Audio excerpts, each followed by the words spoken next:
حضرت سیدنا نماس بن سمعان انصاری رضی اللہ تعالیٰ عنہ سے روایت ہے کہ رسول اللہ صلی اللہ علیہ وآلہ وسلم نے فرمایا، اللہ تعالیٰ نے ایک مثال بیان کی ہے، ایک صراط مستقیم ہے، اس راستے کے دونوں اطراف میں دو دیواریں ہیں جن میں کھلے ہوئے دروازے ہیں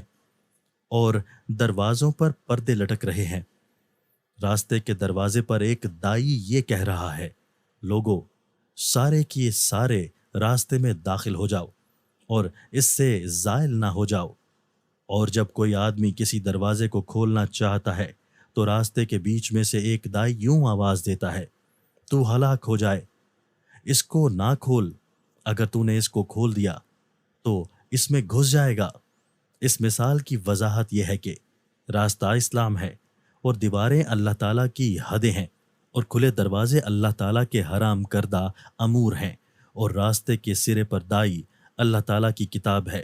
اور راستے کے بیچ والا دائی ہر مسلمان کے دل میں موجود اللہ تعالیٰ کا وعظ ہے۔ حضرت سیدنا معاذ بن جبل رضی اللہ تعالیٰ عنہ سے مروی ہے کہ انہوں نے جب رسول اللہ صلی اللہ علیہ وآلہ وسلم سے افضل ایمان کے بارے میں سوال کیا تو آپ صلی اللہ علیہ وآلہ وسلم نے فرمایا، وہ یہ ہے کہ تو اللہ تعالیٰ کے لیے محبت کرے، اللہ تعالیٰ کے بغض رکھے اور اپنی زبان کو اللہ تعالیٰ کے ذکر میں مصروف رکھے۔ انہوں نے کہا، اے اللہ کے رسول، مزید کچھ فرما دیں۔ آپ صلی اللہ علیہ وآلہ وسلم نے فرمایا، اور تو لوگوں کے لیے وہی چیز پسند کرے جو اپنے لیے پسند کرے، اور ان کے لیے اس چیز کو ناپسند کرے جس کو اپنے لیے ناپسند کرے۔ ایک روایت میں ہے، اور بھلائی والی بات کہے یا پھر خاموش رہے۔ سیدنا مقداد بن اسود رضی اللہ تعالیٰ عنہ سے مروی ہے، وہ کہتے ہیں کہ رسول اللہ صلی اللہ علیہ وآلہ وسلم نے فرمایا، روئے زمین پر اینٹوں والا گھر بچے گا نہ خیمے والا، مگر اللہ تعالیٰ اس میں کلمہ اسلام کو داخل کر دیں گے۔ یہ عزت والے کی عزت کے ساتھ ہوگا یا ذلت والے کی ذلت کے ساتھ ہوگا۔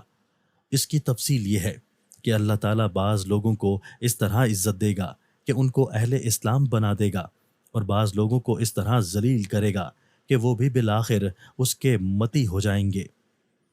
حضرت سیدنا ابو ہریرہ رضی اللہ تعالیٰ عنہ سے یہ بھی مروی ہے کہ رسول اللہ صلی اللہ علیہ وآلہ وسلم نے فرمایا،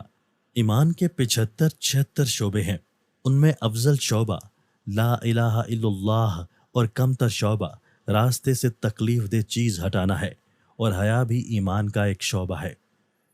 حضرت سیدنا علی رضی اللہ تعالیٰ عنہ بیان کرتے ہیں کہ رسول اللہ صلی اللہ علیہ وآلہ وسلم نے فرمایا، کوئی بندہ اس وقت تک مومن نہیں ہو سکتا جب تک ان 4 چیزوں پر ایمان نہیں لائے گا، یہ گواہی دینا کہ اللہ تعالیٰ کے سوا کوئی معبود برحق نہیں ہے اور میں اللہ کا رسول ہوں، اس نے مجھے حق کے ساتھ مبعوث کیا ہے، موت کے بعد دوبارہ جی اٹھنے پر ایمان لائے اور تقدیر پر ایمان لائے۔